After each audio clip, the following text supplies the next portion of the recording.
Hi friends, welcome back to my channel. ఓం నమ శివాయ. గంగావర తబ్బులింగేశ్వర స్వామి ఆలయ దర్శనం, ఆధ్యాత్మిక యాత్ర. ఈరోజు మనం ఒక ప్రశాంతమైన ఆధ్యాత్మిక వాతావరణం ఉన్న తబ్బులింగేశ్వర స్వామి ఆలయానికి వచ్చాము. గంగావర ప్రాంతానికి సమీపంలో ఉన్న ఈ ఆలయం శివ భక్తులకు ఎంతో ప్రత్యేకమైన ప్రదేశంగా అనిపిస్తుంది. ఆలయం చుట్టూ ఉన్న ప్రశాంతమైన వాతావరణం, చెట్లు, ఆలయ ప్రాంగణం భక్తులకు మంచి ఆధ్యాత్మిక అనుభూతిని కలిగిస్తున్నాయి. ఆలయంలో అడుగు పెట్టగానే మనసుకు ఒక ప్రశాంతత కలుగుతుంది. తబ్బులింగేశ్వర స్వామిని దర్శించుకొని మనసులోని కోరికలను స్వామివారికి చెప్పుకొని భక్తితో ప్రార్థిస్తూ మనసుకు ఎంతో ధైర్యం కలుగుతుంది. ఇక్కడికి వచ్చిన భక్తులు దర్శనం చేసుకొని పూజలు నిర్వహిస్తూ స్వామివారి ఆశీస్సులు పొందుతూ ఉంటారు. అందుబాటులో ఉన్న స్థానిక సమాచారం ప్రకారం ఈ ఆలయానికి భక్తులు మంచి స్పందన ఉంది. శివుడిని ఎందుకు అభిషేకం చేస్తాం తెలుసా? శివలింగానికి నీరు, పాలు వంటి వాటితో అభిషేకం చేయడం శైవ సాంప్రదాయంలో ముఖ్యమైన ఆరాధన విధానం.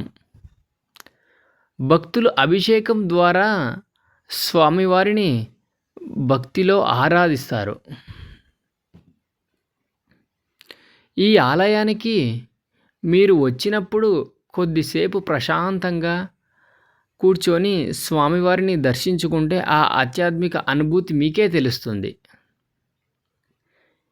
మీకు ఈ ఆలయ దర్శనం నచ్చితే ఈ వీడియోకు ఒక చిన్న లైక్ చేసి ఈ వీడియోని మీ ఫ్రెండ్స్కు షేర్ చేయండి. అలాగే కుపేంద్ర శెట్టి ఛానల్ని సబ్స్క్రైబ్ చేసుకోండి. మరిన్ని ఇలాంటి వీడియోస్ నేను మీకోసం చేసి షేర్ చేస్తూ ఉంటాను. అలాగే నేను ఈ ఆలయానికి లాస్ట్ టైం శివరాత్రి రోజు వచ్చాను. మళ్ళీ ఇప్పుడు 6 months తర్వాత ఇదే టెంపుల్కి ఈరోజు వచ్చాను.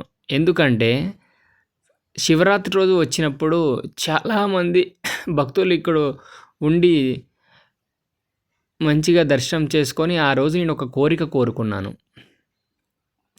ఆ కోరిక ఏంటంటే అప్పుడు మా భార్య ప్రెగ్నెంట్గా ఉండేది. అందుకే నాకు మంచి హెల్తీ బేబీ బాయ్ కావాలి అని ఆ రోజు కోరిక కోరుకొని 116 రూపాయలు దక్షిణ వేస్తాను, మళ్ళీ మిమ్మల్ని దర్శించుకుంటాను అని మనస్ఫూర్తిగా ఆ రోజు ఈయన దగ్గరకు వచ్చి కోరిక కోరుకొని ఆ రోజు శివరాత్రి రోజు ఇక్కడే మధ్యాహ్నం ప్రసాదం స్వీకరించి నేను వెళ్ళిపోయాను.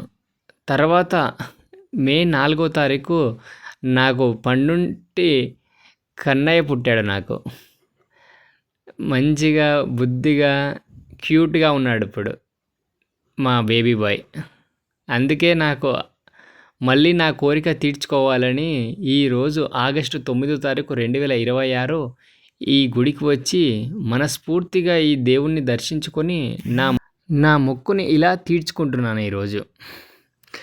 మీరు కూడా మీకు ఏమైనా కోరికలు ఉంటే ఈ ఆలయానికి వచ్చి దర్శించుకొని మీ కోరికలు కోరుకొని, అలాగే కోరికలు తీరిన వెంటనే మళ్ళీ దేవాలయంకి వచ్చి నమస్కరించుకొని ఆయన మొక్కును తీర్చుకోండి.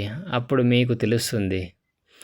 ఇక్కడ చుట్టుపక్కల ఉన్న ప్రజలు నాకు చాలామంది చెప్పారు, ప్రతి శివరాత్రి రోజు 2-3 రోజుల పాటు ఇక్కడ చాలా మంచిగా జాతరలాగా జరుగుతుంది, ఇది మాత్రం మిస్ చేయకూడదు అని నాకు ఇక్కడ ఉన్న మా ఫ్రెండ్స్ అందరూ చాలామంది చెప్పారు. అందుకే నేను మా ఫ్రెండ్స్ లాస్ట్ శివరాత్రికి వచ్చి అప్పటి నుంచి ప్రతిసారి టైం ఉన్నప్పుడల్లా ఇక్కడికి వచ్చి దర్శించుకొని పోవాలని నేను అనుకుంటాను. అలాగే ఇక్కడ నుంచి దర్శించుకొని పోయే దారిలో ఇంకో టెంపుల్ ఉందన్నమాట. ఆ టెంపుల్ గురించి కూడా ఇప్పుడు కంటిన్యూ చేసి మీకు చూపిస్తాను, చూడండి.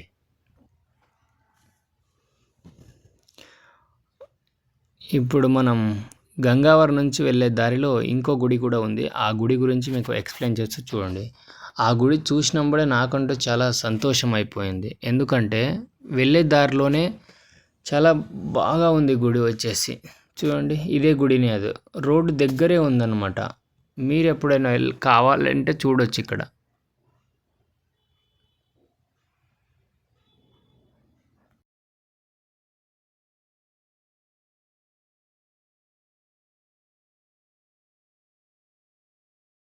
ఫ్రెండ్స్ ఇదే ఆ గుడి. రోడ్డు దగ్గరలోనే ఉంది. ఎంత బాగుందంటే గుడి, మునేశ్వర దేవాలయం అని గుడి ఉంది. అలాగే కాళికాదేవి చూడండి. ఈ గుడి చూస్తే నాకంటూ చాలా బాగా నచ్చింది ఫ్రెండ్స్. దేవుని మహిమ ఎలా కనిపిస్తుంది చూడండి, పవర్ఫుల్గా ఉంది దేవి.